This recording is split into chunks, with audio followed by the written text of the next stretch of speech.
ಇವನ್ ನಾನು ನಿಮ್ ತೋರ್ಸಿದ ಆಲ್ರೆಡಿ ಇದೆ ಸ್ಟೂಡೆಂಟ್ಸ್ಗೆ ಟ್ರೈನ್ ಮಾಡ್ತಾ ಇದ್ದೀನಿ ಪ್ರೊಫೆಷನಲಿ. ಇದೇ ಮೆಥಡ್ ನಾನು ಬ್ರೈಡಲ್ ಕ್ಲೈಂಟ್ಸ್ ಮೇಲೆ ಯೂಸ್ ಮಾಡ್ತಾ ಇದ್ದೀನಿ. ಈ ಕೋರ್ಸ್ ಯಾರಿಗೆ ಅಂದ್ರೆ ಬಿಗಿನರ್ ಆಗಿರ್ಬೋದು, ವರ್ಕಿಂಗ್ ವುಮೆನ್ ಆಗಿರ್ಬೋದು, ಬ್ರೈಡ್ಸ್ ಆಗಿರ್ಬೋದು, ಎಲ್ಲರೂ ಜಾಯ್ನ್ ಆಗ್ಬೋದು.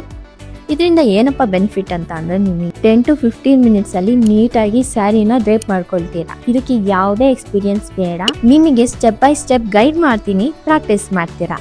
ಸ್ಮಾಲ್ ಬ್ಯಾಚಸ್ ನಾವು ಅನೌನ್ಸ್ ಮಾಡ್ತಾ ಇರೋದು. ಬ್ಯಾಚ್ ಅಲ್ಲಿ 4 to 5 ಮೆಂಬರ್ಸ್ ಇರ್ತಾರೆ ಅಷ್ಟೇ. ಎಲ್ಲರಿಗೂ ಪರ್ಸನಲ್ ಅಟೆನ್ಷನ್ ಕೊಡಬೇಕು ಅಂತ. Course is for those who are serious about learning sari draping properly. Here you learn once and use it for lifetime. ನಾನು ಇದೆಲ್ಲ ಸ್ಟೆಪ್ ಬೈ ಸ್ಟೆಪ್ ಟೀಚ್ ಮಾಡ್ತಾ ಇದ್ದೀನಿ ನನ್ನ ಸ್ಯಾರಿ ಡ್ರೇಪಿಂಗ್ ವರ್ಕ್ಶಾಪ್ ನಲ್ಲಿ ಈ ಸ್ಯಾಟರ್ಡೆ. ನಿಜ ಹೇಳ್ಬೇಕಂದ್ರೆ ನೀವು ಎಷ್ಟೇ ಎಕ್ಸ್ಪೆನ್ಸಿವ್ ಸ್ಯಾರಿನ ಬೈ ಮಾಡಿದ್ರು ನೀವು ಸ್ಯಾರಿನ ನೀಟಾಗಿ ಡ್ರೇಪ್ ಮಾಡ್ಕೊಂಡಿಲ್ಲ ಅಂತ ಅಂದ್ರೆ ಪರ್ಫೆಕ್ಟ್ ಆಗಿ ಸ್ಯಾರಿ ಲುಕ್ ಹೋಗುತ್ತೆ. ಸ್ಟೆಪ್ ಬೈ ಸ್ಟೆಪ್ ನಾನು ನಿಮ್ಗೆ ಗೈಡ್ ಮಾಡ್ತೀನಿ. ನೀವು ನನ್ನ ಕ್ಲಾಸ್ಗೆ ಜಾಯ್ನ್ ಆದ್ರೆ ನೀವು ಕೂಡ ಪರ್ಫೆಕ್ಟ್ ಆಗಿ ಕಲಿತೀರಾ.